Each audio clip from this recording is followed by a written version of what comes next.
everyone, today we read Madeline. Let's read.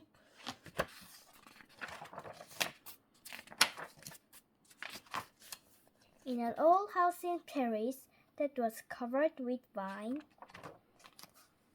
lived 12 little girls in two straight lines. In two straight lines they broke their bread and brushed their teeth and went to bed. They smiled at the good and frowned at the bad, and sometimes they were very sad. They left the house at 9:30 in two straight lines, in rain or shine. The smallest one was Madeline. She was not afraid of mice. She loved winter, snow, and ice. To the tiger in the zoo, Madeline just said, "Poop poop." And nobody knew so well how to frighten Mrs. Cavell. In the middle of the night, Mrs. Cavell turned on her light and said, "Something is not right." Little Madeline sat in bed, cried and cried. Her eyes were red. And soon after Dr. Combe came, he rushed out to the phone, and he dialed 10-2-10-6. "Nurse," he said, "it's an appendix." Nobody had to cry. Not a single eye was dry. Madeline was in his arms, in a blanket soft and warm. In a car with a red light, they drove out into the night. Madeline woke up 2 hours later in a room with flowers. Madeline soon ate and drank.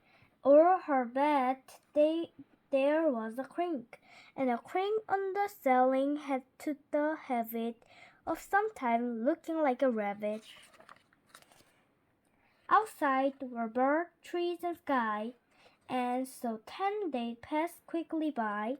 One nice morning, Mrs. Cavell said, "Isn't this a fine